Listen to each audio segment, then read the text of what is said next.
When wrestling fans talk about what could have been, one name consistently rises to the top: Sting, the face of WCW, the man who stood in the rafters, the icon who never crossed enemy lines until much later. In 2001, WWE, then WWF, bought out WCW and absorbed its assets, including its roster. That moment changed the business forever. But one man who didn't show up during the infamous invasion angle? Sting. But what if he did? Let's step into an alternate universe. A world where Sting signed with WWE in 2001 at the height of the invasion storyline. Let's explore the impact, the feuds, the matches, the moments, and how wrestling history would have been rewritten. Setting the stage, the end of WCW. By March 2001, WCW was on life support. Years of mismanagement, creative chaos, and financial losses had taken their toll. Vince McMahon purchased WCW and announced the company's closure live on WWE programming. A dream scenario was unfolding. WWE had full control of the wrestling industry and a chance to deliver never-before-seen dream matches.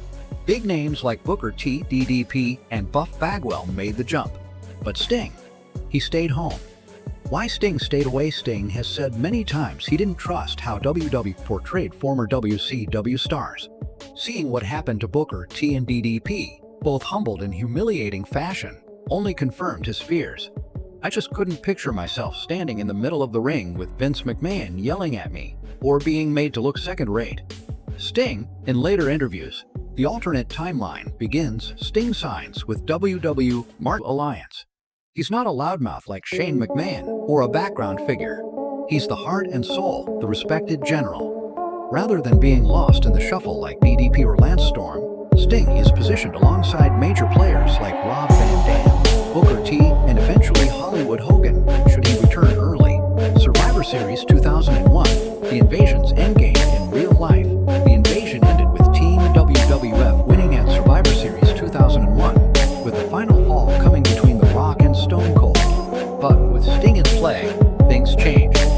Team WWF, Stone Cold, The Rock, Chris Jericho, Kane, Big Show Team Alliance, Sting, Rob Van Dam, Booker, Kurt Angle, Double Agent, DDP. Sting is the last man standing for the Alliance, facing off against The Rock. A 15-minute clinic ends with The Rock hitting a desperate rock bottom, but Sting kicks out.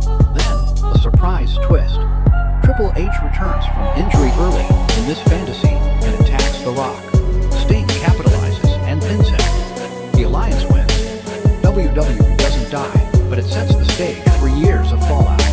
Post-invasion, fallout, a new era begins. Sting versus Stone Cold Steve Austin. Steve Austin, now furious, targets Sting.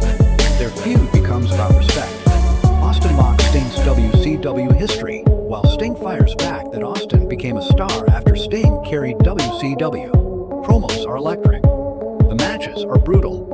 Main eventing Royal Rumble 2002, Sting defeats Austin clean in the middle of the ring, a career-defining moment for both. Sting versus Triple H, WrestleMania X8 2002. In reality, Triple H faced Chris Jericho for the Undisputed Championship at WrestleMania X8. In this alternate world, it's Sting versus Triple H in a blood feud. Triple H calls Sting overrated. Sting says Hunter has never faced someone like him. They tear the house down in Toronto. Sting wins clean. 70,000 plus fans chant "Thank you, Sting." Icon versus icon. Sting versus Hulk Hogan 2002 to 2003. Sting and Hogan had history in WCW, but in WWE, it's fresh ground. In mid-2002, Hogan returns full-time. He's red and yellow again. Sting approaches him with a message. "You're not the man you once were. I want the man who ruled WCW, not a cartoon." Their feud is a slow burn. At SummerSlam 2002, they main event for nostalgia's sake. Sting goes over clean. The Ruthless Aggression Era, new blood versus old school. As WWE transitions into the Ruthless Aggression Era, Sting becomes a gatekeeper of sorts. Feuds with Icon versus Icon. Sting versus Hulk Hogan 2002 to 2003. Sting and Hogan had history in WCW, but in WWE, it's fresh ground. In mid-2002, Hogan returns full-time. He's red and yellow again. Sting approaches him with a message. "You're not the man you once were. I want the man who ruled WCW, not a cartoon. Their feud is a slow burn. At SummerSlam 2002, they main event for nostalgia's sake.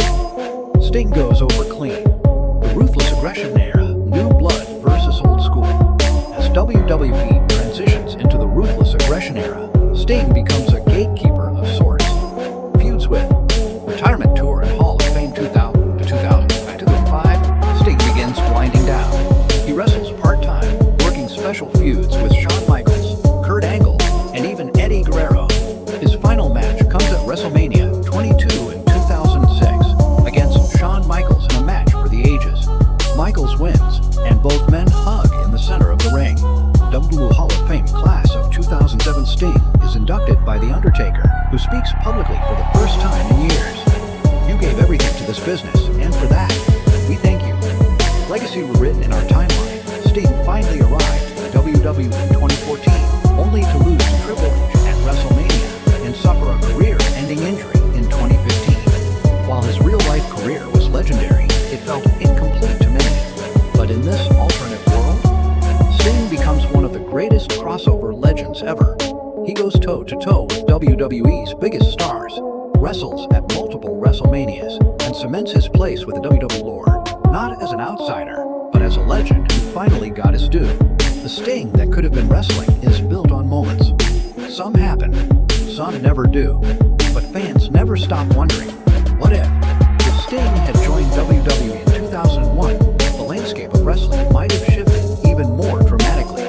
Matches we only dreamed of would have become reality. The invasion angle would have been elevated, and the icon story would have been woven directly into the fabric of WWE history. But maybe that's what keeps Sting's mystique alive. In real life, he remained the one who got away, until it was almost too late. And that what if remains